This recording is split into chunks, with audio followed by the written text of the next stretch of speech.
어떤 사람이 유명한 수도사를 찾아가서 자신의 고민을 이야기하기 시작했다고 합니다. 근데 그 사람이 그동안 얼마나 힘이 들었고 고생이 많았는지 이야기가 끝이 없이 계속 줄줄이 이야기를 하더라는 겁니다.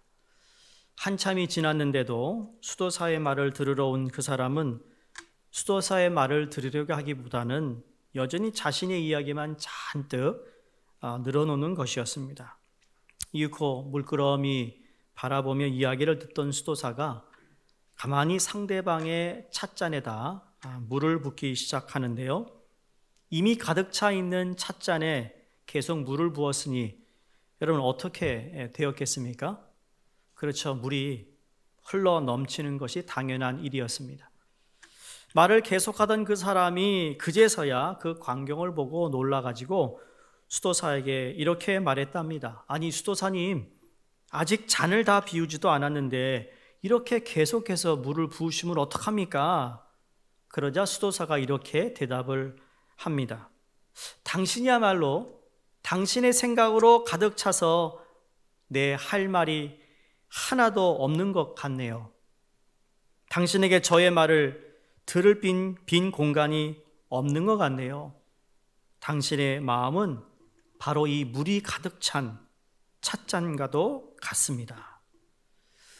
우리가 무엇인가 소중한 것을 채우고 싶다면 우리는 그 소중한 것을 채우기 위해 먼저 들어있는 것을 비워야만 할 것입니다. 우리가 신선한 새 물을 마시기 위해서는 반드시 이미 컵 안에 들어있던 물을 버려야만 하는 것과 같은 것이죠. 그러나 이 사실을 알면서도 막상 비우는 삶을 하기에는 참 어렵다라는 것, 쉽지 않다라는 것을 우리가 잘 압니다. 여러분, 오죽하면 동서고금을 막론하고 종교와 성찰의 큰 주제가 늘 자기를 비우는 것이었습니다. 모든 종교들을 다 보면 그 수양과 단련하는 모든 일 가운데 다 비움에 대한 강조를 하고 있다라는 거죠. 실제로 우리의 삶에 많은 문제들을 자세히 들여다보면 대부분 비우지 못해서 일어나는 문제가 가장 많을 것입니다. 식욕, 애욕, 정욕, 물욕, 권력욕 등 우리가 소위 욕심이라고 부르는 모든 것들이 결국은 버리기보다는 가지려 하기 때문에 생겨나는 문제들이라는 거죠. 세상의 철학이나 또 종교들은 어떻게 하면 버릴까에 초점을 두고 있다고 말씀을 드렸어요. 또 사실 그렇습니다. 우리는 기독교이니까 그런 책을 읽지 않겠지만 소위 대승불교의 중요한 주제가 바로 이것이에요. 색즉시공이라고 우리가 살고 있는 세상이 실체가 없는 허상이므로 이 땅을 살아가는 사람들이 세상에 집착하지 말라라는, 그래서 비우며 살아가라는 그러한 가르침이 있기도 합니다. 그 반면에 그 많은 종교들이 있지만 우리 기독교에서 이야기하는 비움이란 그 종교들에서 이야기하는 수양과는 다르다라는 것을 여러분에게 말씀드립니다. 예수 그리스도의 복음은 단지 비우는 것이 초점이 아니라 비움을 통해 채워지는 하늘의 은혜에 더 많은 초점을 두고 있다라는 거예요. 즉 아버지의 풍성함으로 채울 수 있기 위해서는 반드시 비워야 한다는 것이죠. 우리가 주님 앞에 모든 걸 내려놓습니다, 맡깁니다, 이러한 모든 표현은 나 자신을 주님 앞에 내어드리는 것을 의미하죠. 근데 내어드리는 것으로 의미하는 이 부분, 이 표현은 거기서 그치지 않습니다. 그 내어드림을 통하여 그 비워진 곳에 주님의 것으로 채워져야 하는데 우리 기독교의 영성의 시작이 바로 비움에서 시작이 되는 겁니다. 출발점은 거기라는 거죠. 우리가 전교인 캠페인 동행이 이제 시작이 되었어요. 여러분이 한 주간 주어진 말씀을 읽고 묵상하셨으리라 믿습니다. 이번 주 읽으신 내용을 정리하면 이겁니다. 이 땅에 오실 때 예수님은 이미 너무 많은 것을 비우시고 이 땅에 오셨다라는 사실입니다. 예수님이 하나님의 아들임에도 불구하고 낮고 낮은 이 땅으로 오셨어요. 수많은 정말 귀족의 그러한 가정에서 태어난 것이 아니라 가난한 가정에서 태어났어요. 예수님이 아버지를 따라 목수의 일을 하는 그 목수의 그 직업이 그 당시에 가장 낮은 자들만 하는 일이었어요. 그만큼 하나님의 아들로서 모든 걸 비우셨죠. 오늘 읽은 빌립보서에서 사도 바울이 쓴 이 빌립보서는 옥중서신이라는 그러한 감옥에서 쓴 서신입니다. 이러한 서신을 감옥에서 쓸 수 있었던 비결이 무엇이었을까라는 궁금증을 찾게 되죠. 빌립보서를 여러분도 읽어보셔서 아시겠지만 그 내용이 참 밝아요. 거기에 힘이 있어요. 어떻게 감옥에서 이런 서신을 쓸 수 있었을까? 사도 바울이 이러한 서신을 쓸 수 있었던 힘, 또 어디에서 이것이 가능했을까라고 우리가 묻는다면 우리가 꼭 잊지 말아야 할 것이 있습니다. 감옥에서 쓸 정도의 상황이었다면 그 당시는 초대교회가 가장 어려울 때였습니다. 상상할 수 없는, 상상을 초월하는 박해를 받고 있었는데 그럼에도 불구하고 상상을 초월하는 신앙을 가지고 있었던 비결이 바로 오늘 사도 바울의 서신에서 우리가 알 수 있는데 그건 딱 한 가지였습니다. 예수 그리스도의 마음을 품었기 때문이었어요. 우리는 신앙생활을 너무 복잡하게 자꾸 생각하려고 합니다. 여러분, 이번 전교인 캠페인은요, 단순하게 아주 심플하게 주님을 따라가는 동행에 초점을 맞추고 있습니다. 신학적인 이야기를 하지 않습니다. 그 외에 다른 이야기 하지 않습니다. 오직 예수님이 이 땅에서 어떻게 사셨는가를 함께 우리가 묵상하는 가운데 오늘 이 예수 그리스도의 마음을 품었던 초대교회 성도들과 사도 바울은 그 당시에 그 상상을 초월하는 박해와 고난 속에서도 넉넉히 이기는 능력이 있었다라는 거예요.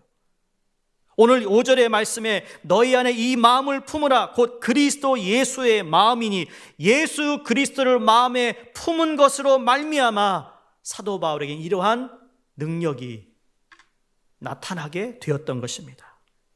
그러고 보면 우리는 우리 마음속에 무엇을 품고 있느냐가 중요하죠. 소위 몇 달 전에도 말씀드렸던 내 마음에 무슨 마음을 먹느냐가 중요하다고 그랬어요. 왜? 나의 마음에 무엇이 있는지가 얼마나 중요한지 그 마음이 있는 것은 표출되게 되어 있다라는 거죠. 우리가 잘 아는 예수님의 산상 수훈에서 팔복의 말씀을 잘 아실 겁니다. 그 시작이 심령이 가난한 자는 복이 있나니 그랬어요. 그 심령, 그 마음이 가난한 자를 이야기합니다. 마음이 가난한 것부터 시작이 된다는 거죠.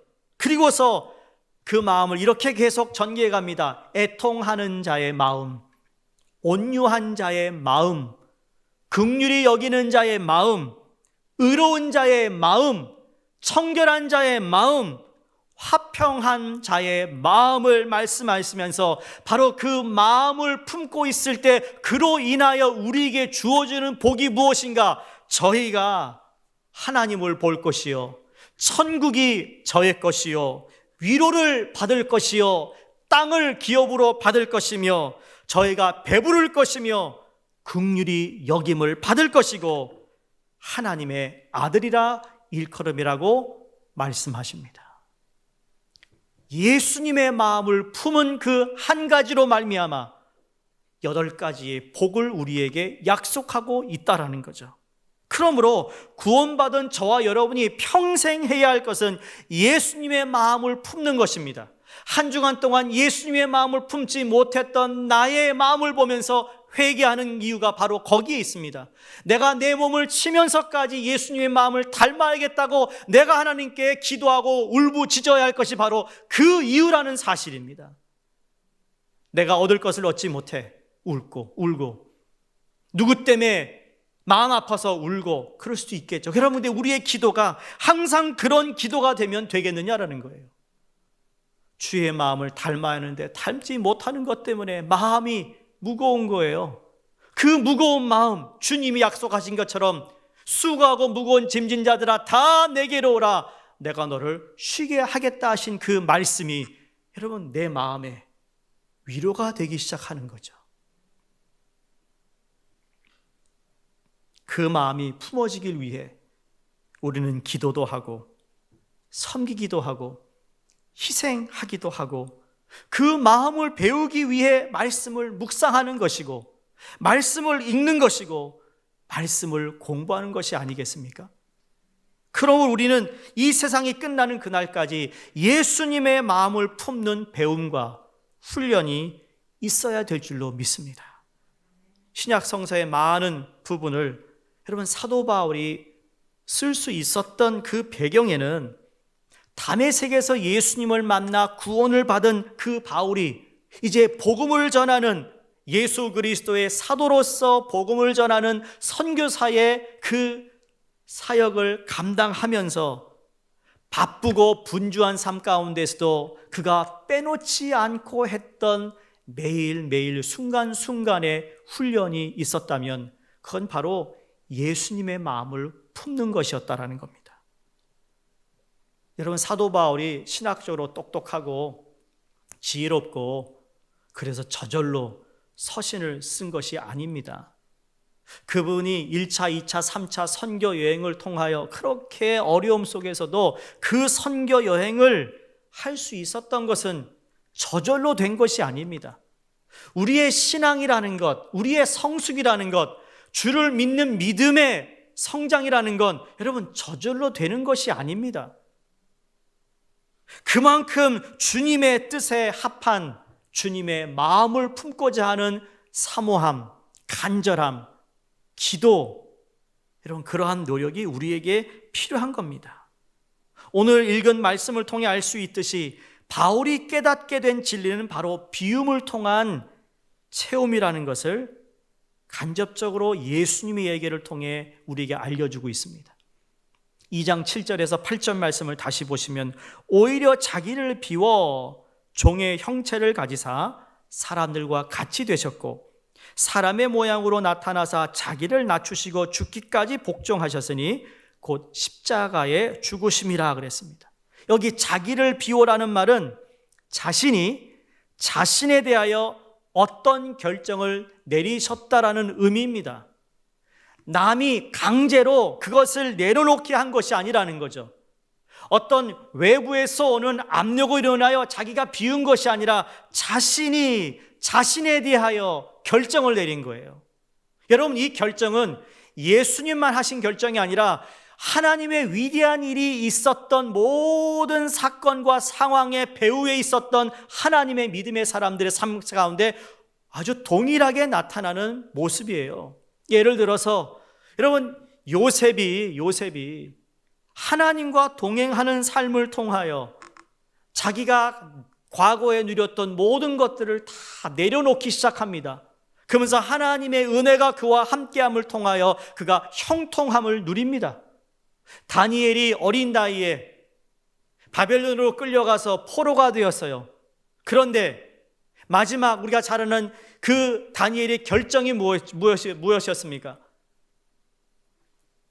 우상에 올려졌던 술이나 올려졌던 고기를 먹지 않고 열흘 동안 나에게 물과 채소만 달라는 결정을 내립니다.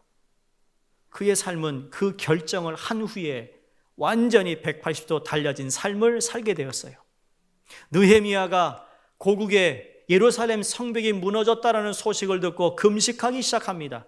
자기가 결정합니다. 누가 금식을 요구한 것이 아니라 자기 스스로 자기 자신을 하나님께 비우기 시작합니다. 그리고 그 비워진 가운데 하나님은 그들을 하나님의 믿음의 용사로 쓰시게 되었다라는 사실이죠. 여기서 자기를 비우셨지만 예수님이 결코 비울 수 없는 한 가지가 있어요. 그건 하나님의 신성입니다. 예수님이 사람이 되셨다고 해서 하나님이 안 되실 수는 없다란 이야기예요. 그럼에도 그 한 가지를 남기시고 모든 것을 비우셨던 예수님인데, 그러면 구체적으로 주님이 비우신 것은 무엇인가요? 첫 번째, 주님이 비우신 것은 권리 포기였습니다. 권리를 포기했어요. 주어진 권한을 포기했어요. 자신의 영광, 자신의 능력, 자신의 지위를 모두 버리셨던 것입니다. 한번 생각해 보세요. 예수님이 아니더라도 이 세상 많은 것을 누리고 있는 사람들, 여러분 한번 생각해 보세요. 그 사람이 뭐 돈이 많든지, 아니면 권력이 많든지, 뭐 정치를 하든지, 아니면 정말 독하게 독재를 한 사람이라든지, 여러분 이런 사람들이 자기가 누리고 있는 것을 쉽게 내려놓는다는 것은 정말 어려운 일 아닙니까? 사람들은 오히려 이러한 것들을 지키기 위해 얼마나 많은 에너지와 시간을 소비하는지 모릅니다. 그뿐인가요? 그것을 빼앗기지 않고 지키려고 수단 방법을 가리지 않고 있습니다. 근데 우리 주님은 하나님의 신성을 빼고는 다 비우셨다고 성경은 말합니다. 여기 하나님의 본체는 하나님과 동등함을 똑같이 다시 우리에게 표현하고 있습니다. 하나님과 본체다, 본질이 같다라는 거죠. 그분과 동등하다, 하나님 아버지니까 높고 아들이니까 밑에 있는 것이 아니라 다 성향, 모든 하나님의 그 네이처가 같다라는 거예요. 그러면서 또 한 가지가 뭐예요? 취할 것으로 여기지 아니하셨다. 여러분 이 말씀이 중요합니다. 본체는 본질이라고 얘기해 드렸어요. 원래 하나님과 동등하신 분인데 7절에서 그 동등하신 분이 취할 것을 여기지 아니함으로 어떻게 됐습니까? 종의 형체를 입고 사람과 같이 되셨다 그랬어요. 만약에 주님이 하나님과 동등하시고 본질이 같으신 분인데 취할 것을 여기지 않았다라는 이 말씀이 생략이 되었다면 사람의 형체, 이 인간의 몸으로 왔다라는 그 자체는요, 아마 가능하지 않았을 것입니다. 주님이 그 결정을 하기까지는 중간에 이 과정이 있었다라는 거죠. 여러분, 우리가 성숙하고 믿음이 좋은 사람이 되기를 다 원하잖아요. 그 원하는 것만큼 그 과정 속에서 내가 어떤 자세로 삶을 살아갈 것인가가 중요한 겁니다.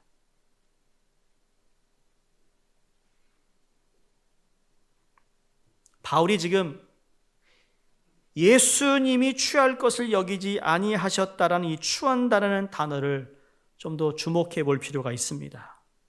취한다라는 단어를 쉽게 다른 말로 표현하면 탈취한다 또는 움켜쥔다라는 원어로 우리가 볼 수 있습니다. 다시 말해 아주 강한 의미를 가지고 있다라는 거예요. 여러분, 누가 탈취하고 누가 움켜쥐려고 하죠? 무엇 때문에 그렇죠? 이건 인간의 욕심입니다. 욕심이 탈취하고 인간의 욕심이 움켜쥐려고 합니다.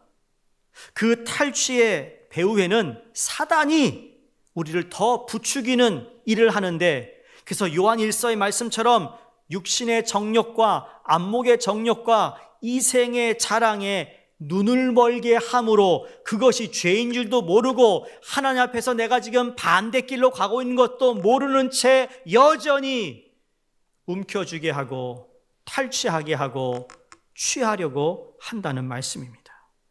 그때 우리 주님은 취할 것으로 여기지 않으셨다고 말씀합니다. 여러분, 우리 주님이 물론 움켜쥐시거나 탈취하시는 분이 아님에도 불구하고, 또 모든 것을 쥐고 모든 것을 누리는 권력을 행사하실 수 있는 분임에도 불구하고 우리 주님은 그렇게 하지 않으셨어요. 그래서 예수님이 사람이 되셨고 사람의 형체로 나타나신 바 되었다고 8절이 말씀하고 있습니다. 자, 그러면 여기 중요한 사실이 하나 있습니다. 7절과 8절을 대조해 보면 이 두 구절에서 정말 우리가 깨달아야 할 진리가 있는데, 7절을 보시면 하나님과 본체이시고 동등하신 분이 자기를 비웠다라는 것은 능동형임이에요. 다시 말해 자신이 결정해야 한 소관이라는 거죠. 근데 8절에 사람의 모양으로 나타났다라는 것은 수동형입니다. 다시 말해 그 수동형이란 누군가가 그렇게 나타나게 했다라는 거예요. 즉 자기를 비운다는 것은 자기가 하지 않으면 안 되는 것이라는 거예요. 여러분 스스로 여러분이 이걸 비워야겠다고 각오하셔야 된다는 이야기예요. 그렇게 비웠더니 그 비운 다음에 무엇이 되는가의 문제는 예수님의 소관이 아니고 누구의 소관이었습니까? 하나님 아버지의 소관이었어요. 하나님은 예수님을 화려한 왕궁에서 태어나게 하지 않으셨어요. 귀족의 자녀로 태어나게 하지 않으셨어요. 가장 낮고 사람이 태어날 수 없는 마국간에 태어나게 하신 분이 하나님 아버지셨다는 이야기예요. 나의 몸, 나의 존재를 사용하고 주장하는 주권을 예수 그리스도에게 이양시키는 데까지는 나의 할 일이라고 말할 수 있겠습니다만 내가 그분에게 내어드린 이상 나는 내가 할 일을 다 한 거예요. 무슨 말입니까? 그 다음에 드려진 나를 무엇으로 사용하며 무엇으로 만드시느냐, 이것은 예수 그리스도의 권리라는 것을 말씀하고 있습니다. 여러분이 헌금함에 헌금을 넣었어요. 여러분 이것이 들어가는 순간 여러분 손에서 떠났다는 걸 아시죠? 그건 하나님의 뜻에 맞추어 이제는 하나님이 증거되는 일에 나타나는 일에 쓰이게 될 것을 믿습니다. 우리가 오늘도 주님 앞에 기도하며 예배하며 산제사로 예배를 드리는 이 예배 가운데 하나님 나를 받아 주시옵소서 하는 그 순간 여러분 나를 통하여 나를 어떻게 나타나게 하실 것은 바로 하나님의 주관이라는 거예요. 그건 하나님의 하시는 일이에요. 내게 주어진 재능도 마찬가지예요. 주를 위해 쓰라고 주신 재능, 주를 위해 나는 순종하고 드렸을 뿐 그거에 대한 결과와 그거에 대한 대가는 하나님이 알아서 하실 거라는 믿음을 갖는 거예요.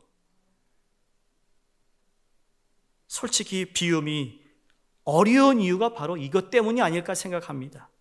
대부분의 사람들이 비울 마음이 있습니다. 비우려고 합니다. 그런데 비움 후에 전개될 것에 대한 두려움, 염려가 있기 때문이 아닐까라는 생각을 합니다. 비우라고 하니까 비워야겠는데 근데 이 비움을 통해 주님이 일하실 것을 믿고 맡겨야 하는데 내가 원하고 내가 기대한 것과 전혀 다른 것이 주어지면 어떡할까라는 염려가 앞서다 보니 온전하게 비우지 못하는 거예요. 내가 주를 위해 이것도 포기했고 저것도 포기했고 이 일도 했고 저 일도 했으니 그 비움만큼 내가 한 만큼 대가를 우리는 기대하고 있다라는 거죠. 그러다 보니 우리는 나를 비웠으니 이제 나를 무엇으로 만들어 주십시오라는 것까지 우리가 하나님께 요구를 하더라는 겁니다. 여러분 이 부분에서 우리는 많은 실수와 혼동을 거듭하고 있다라고 생각합니다. 교회를 다니고 신앙생활을 하면서도 여전히 갈등이 있고 혼동이 있는 것은 바로 내어준 거에 대한 보상을 받겠다 하는, 아직까지 움켜쥐겠다는, 아직까지 내가 받아야겠다라는 생각이 있기 때문이 아닐까요? 사랑하는 성도님들, 이제 주님께 내 삶을 맡겼다면, 나를 비우기로 시작했다면 그 차후에 이루어지는 모든 일들은 믿음으로 주님의 뜻이 이루어지기를 우리는 간절히 기도해야 될 줄로 믿습니다. 그래서 우리의 주님이 되신다라는 여러분 그 고백 속에는 우리를 어떻게 부리시며 어떻게 또 무엇으로 쓰시는가 하는 것이 그분의 손에 달려 있다라는 것을 믿는 겁니다. 내가 할 것은 내가 포기할 것, 그게 내 책임입니다. 비우는 것, 그게 내가 할 일이라는 거죠. 우리가 말씀을 통해서도 그렇게 비웠던 예수님의 결과가 뭡니까? 9절, 10절, 11절입니다. 읽어드립니다. 이러므로 무슨 이러므로죠? 그렇게 비우고 착취하지 않고 취하지 아님을 여기하고 그렇게 낮고 십자가에 죽기까지 했던 그 예수님이 이러므로 누가요? 하나님이 그를 지극히 높여 모든 이름 위에 뛰어난 이름을 허락하십니다. 그뿐만이 아닙니다. 하늘에 있는 자들과 땅에 있는 자들과 땅 아래에 있는 자들로 모든 무릎을 예수의 이름에 꿇게 하시니 모든 입으로 예수 그리스도를 주라 시인하여 하나님 아버지께 영광을 돌리게 하셨느니라. 물론 우리가 죽었다가 다시 부활하진 않습니다만, 물론 예수님이 재림하실 땐 그렇지만 정말 예수님처럼 이 땅에 죽었다가 3일 만에 우리가 다시 부활하는 건 아니죠. 근데 그 내용들을 빼고 그 외의 모든 것을 다 한번 여기다가 붙여보세요. 내가 그렇게 비워서 취할 것을 여기지 않고 내가 죽기까지 주께 복종한 삶을 통해 이름으로 하나님이 여러분을 높이시고 여러분이 이름이 전해지는 곳마다 하나님의 영광이 드러난다라는 이 진리 말씀 앞에 우리는 당연히 정말 서슴지 않고 나를 비울 수 있는 하나님의 사람이 될 수 있으리라 믿습니다. 그 다음에 무엇이 되느냐는 것은 우리의 영역이 아니므로 여러분 하나님을 믿는 믿음으로 비우시기를 주의 이름으로 축원드립니다. 두 번째, 주님이 비우신 것은 떠나는 것이었습니다. 떠나는 것. 자기를 비우고 하늘의 높은 자리를 떠나 낮은 땅의 자리로 오셨는데 이때 가장 필요한 것은 아마 하나님 아버지를 믿고 또 믿는 믿음이 아니었을까 생각합니다. 지난주의 말씀처럼 에녹이 믿음으로, 그렇죠? 믿음으로 하나님을 기쁘시게 한 것처럼 예수님이 이 땅에 내려오실 때도 아버지 하나님을 믿음으로 하나님을 기쁘게 했고 그 믿음으로 아버지의 뜻에 순종함을 통하여 자기를 비우고 죽기까지 십자가에 죽으심으로 주님이 이 세상에 증거가 되었던 것처럼 성경에 나온 여러 인물, 수많은 인물들이 다 동일한 그러한 패턴이 있어요. 베드로와 요한이 어부로서 평생 어부로 살았던 그들이 예수님 오셔서 나를 따라오라 라는 그 말씀 앞에 부탁하죠. 배와 그물을 버리고, 그렇죠? 비웠다는 말이죠. 다시 말해 자기가 과거에 익숙했던 모든 것들을 버리고 떠났다라는 이야기예요. 또 하나 얘는 사도 바울이 그가 그의 가문과 학벌과 학문을 얼마나 귀하게 여겼습니까? 그런데 예수를 믿고 난 후에 배설물로 여기는 마음으로 비웠다라는 말 역시 과거의 삶의 모습에서 떠난 것입니다. 아브라함이 하나님이 아브라함을 부르십니다. 그땐 아브라함이 아니라 아브라함이었습니다. 그 아브라함을 부르셨을 때 뭐라고 그러죠? 너의 친척 그리고 너의 고향 너희 아버지 집을 떠나라 해서 떠났습니다. 떠났더니 갈 바를 모르지만 하나님이 떠나라 하신 말씀에 순종하여 갔더니 여러분 그가 복의 근원이 되는 축복을 누립니다. 사랑하는 형제님들 또 자매님들, 현재 여러분의 삶 속에서 주님으로 채워지기 위하여 비워야 하는, 떠나야만 하는 영역이 있으실 겁니다. 내가 좀 신앙생활 하는 것 같다가도 혹시 그 물질 때문에 떠나지 못하고 그 유혹 때문에 떠나지 못하고 그 죄 때문에 떠나지 못하는 영역이 있다면 예수의 이름으로 떠나실 수 있기를 축원합니다. 믿음으로 비우시고 믿음으로 떠나셔서 주님이 허락하시는 체험의 역사가 있기를 간절히 주의 이름으로 축원합니다.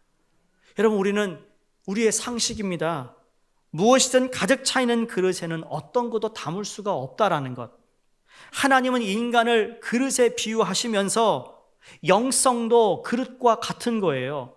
그래서 하나님이 주신 것들로 채우기 전에 해야 할 일은 비우는 것입니다. 악의 자리에서 떠나는 거예요. 불평의 자리에서 떠나는 거예요. 유혹의 자리에서 떠나는 거예요. 에베소 4장 22절 사도 바울이 유혹의 욕심을 따라 썩어져가는 구습을 쫓는 옛사람을 버리라 그랬습니다. 그릇 안에 채워져 있는 그 어떤 것들을 버리라는 거죠. 그것들을 버리지 않고는 그릇을 비울 수가 없는 겁니다. 위대한 신앙인들은 비움으로써 위대한 발자취를 남길 수 있었습니다. 예수님께서 하나님과 동등했던 자리를 떠나셨던 것은 저와 여러분을 구원하기 위해서죠. 여러분, 그 구원만 이루어진 것이 아닙니다. 이 땅에 우리의 삶에 새 생명을 주시고 요한복음 10장 10절에 또 우리에게 풍성함을 주시기 위해 오셨다라고 말씀합니다. 그분이 자리를 떠나신 것은 우리를 얻기 위해서였습니다.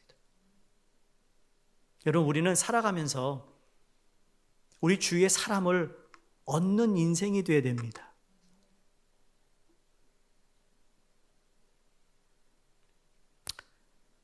저희 교단에 어느 목사님이 교단의 부총회장으로 나가시는 일이 있었어요. 아직은 뭐 안 나가긴 우리 지방에서 추천을 했죠. 근데 다른 지방에서 추천을 받은 목사님이 계셨어요. 근데 그분이 또 연배로 선배인 겁니다.